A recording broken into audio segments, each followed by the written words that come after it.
안녕하세요. 설아일기입니다. 한 주 다들 잘 보내고 계시죠? 오늘은 좀 채권에 대한 이야기를 해보려고 하고요. 아마 장기 채권에 투자하시는 분들은 10년물이나 20년물, 30년물, 현재 작년 고점은 아니더라도 3.8에서 4까지 형성되어 있는 스프레드를 봤을 때 더 이상 금리 인상을 하지 않을 거라는 기대와 경기 침체가 오면서 인플레이션이 꺾이고 경착륙으로 망가져버리는 주식시장에 대한 해칭 차원으로 장기 채권에 투자했다고 생각을 합니다. 저도 물론 지난 영상에서 3가지 채권 투자 시나리오를 제시하면서 첫 번째로 마일드한 리세션, 두 번째로 심각한 경기 침체, 세 번째로 스태그플레이션을 이야기했는데요. 개인적으로 경착륙으로 인한 채권 금리 하락과 채권 가격 급등에 베팅을 했었죠. 지금 현재 진행되는 시장 상황으로 보아하니까 베어마켓이 어느 정도 마무리되고 이제 불마켓 대세 상승장으로 진입하는 것 같은 모양으로 시장 분위기가 흘러가는 것 같은데요.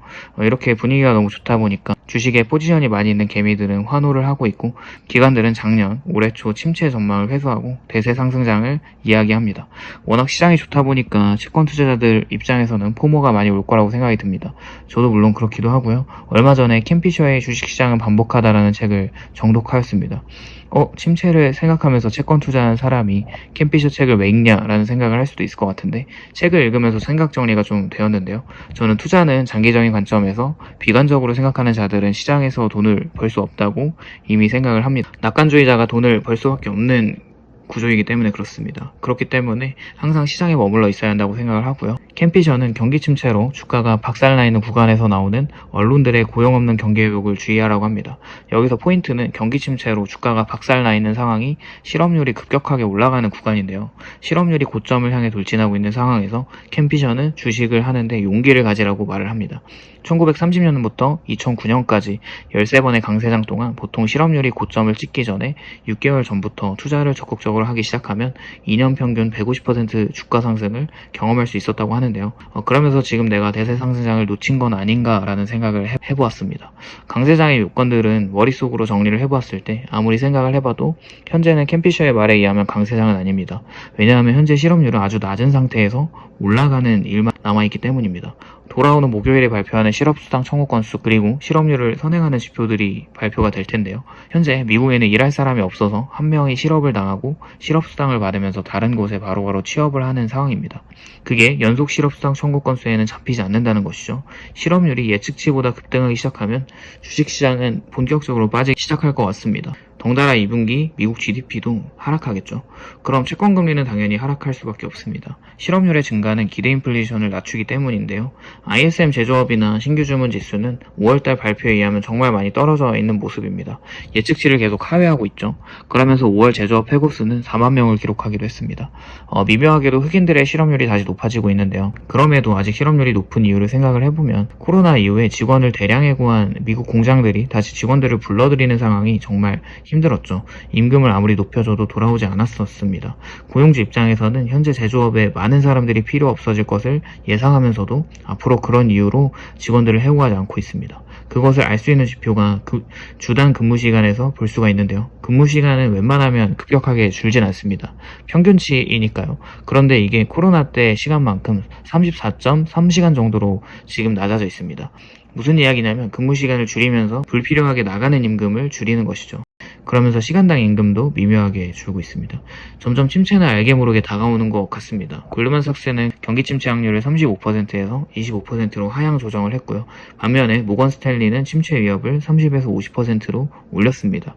금융기관들의 뷰는 그냥 참고만 하는 게 좋긴 하지만 양쪽 말을 다 들어보는 게 중요하다고 봅니다. 최근 미국 소비자 대출은 굉장히 높죠. 물론 요즘 대출 조건이 굉장히 타이트해져서 대출을 받기가 쉽진 않지만 21년도, 22년도, 23년도 초까지만 해도 미국 상업은행과 신용카드 리볼빙 서비스를 통해 소비자 대출은 작년 4월 기점으로 급격하게 늘었습니다.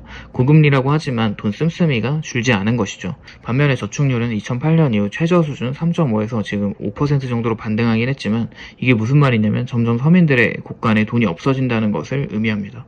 우선 강세장이라고 하는 정의는 주가의 저점 대비 20% 상승을 하면 강세장이라고 보통 합니다. 그러나 강세장의 정의는 그럴지라도 조건은 다릅니다. 전반적으로 S&P 500 기업의 이익이 늘어나야 하고요. 그런데 소비 심리나 제조업 주문 자체가 감소해버린 지금 기업 이익이 더 늘어나기는 쉽지 않아 보입니다. 매수 심리가 좋아졌다고 해도 매크로가 좋아지는 것은 아니니까요. 언젠가 매크로에 대해서 굉장히 부정적인 이야기를 한 사람들을 본 적이 있는데 매크로는 굉장히 중요합니다. 이렇게 우리가 채권을 투자하는 방식이 이제 탑다운 방식으로 매크로를 보면서 투자를 하는 것인데, 그런 이제 매크로를 무시하고 바텀업 방식으로 투자를 한다면 어떤 좋은 기업을 고점에서 샀을 때 그 기업이 고점이라면 굉장히 힘든 시간을 장기간 겪어야 할 수밖에 없는데요. 그게 대표적으로 마이크로소프트가 있었죠. 그리고 유동성이 받쳐줘야 대세상승장으로 완벽하게 진입할 수 있습니다. 보통 통화정책은 침체가 완전히 진행이 되고 이제 더 이상 이대로 가면 다 죽는다고 판단될 때 연준은 금리 인하를 하고 시중에 돈을 풀기 시작합니다. 이건 아직 시작도 안 했죠. 그리고 아까 언급했던 실업률이 고점을 찍기 전 6개월 전에 보통 강세장은 시작이 됩니다. 그리고 현재 S&P 500은 한쪽으로만 치우쳐진 IT 섹터에서 주가를 끌어올리는 상황이라서 전체 S&P 500의 다양한 섹터들이 균등한 주가 상승이 않는다는 점이 강세장의 조건에 부합하지 않는 것 같습니다. 향후 진정한 강세장으로 가기 위해서는 통화정책이나 기업의 생산성이나 수익적인 측면이 개선이 돼야 하는데, 그렇게 하기 위해서는 한번 이렇게 경기가 바닥을 쳐야 하는 것이죠.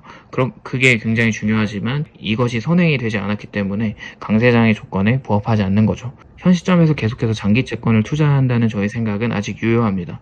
위로 보나 아래로 보나 주식은 위로 더 먹을 것이 많이 없어 보이고요. 채권은 주식에 비해 먹을 게 많아 보이기 때문입니다.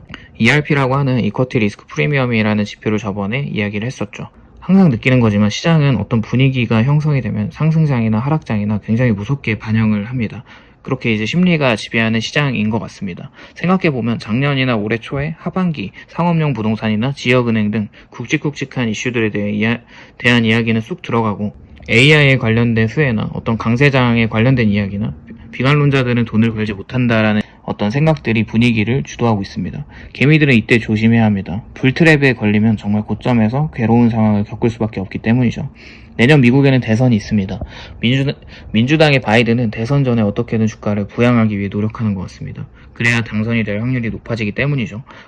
과거에 이런 사례가 있었는데 1990년대 조지 부시는 당시 연준 의장 그린스펀과 미국의 적자 규모와 GDP 생산성이 박살난 상황에서 케인즈 이론의 통화 정책으로 주가를 부양하는 어떤 그런 정책이 아니라 현실적으로 정부와 연준이 긴축을 같이 하면서 경제가 물론 박살이 났지만 인플레이션을 결국 잡아냈고요. 결국 조지 부시는 당선이 되진 않았습니다. 근데 바이든은 현재 경제보다는 한 번 더 대통령을 하겠다는 마음이 강력한 것 같습니다. 결국 파월은 외롭게 인플레이션과 혼자 싸우고 있는 상황이라고 저는 생각이 되거든요. 결론적으로 영원한 주가 상승은 없습니다. 그리고 영원한 하락도 없습니다. 산이 높으면 골이 깊습니다. 채권도 지금 저점 라인을 형성했죠. 10년물 기준 3.8을 지지로 넘어가지 않고 있습니다. 환율도 많이 떨어지고 있고 이때 환전을 좀 더 해서 장기 채권을 더 사야 되겠다는 생각을 합니다. 오늘도 시청해 주셔서 감사드리고요. 좋아요와 구독을 부탁드립니다.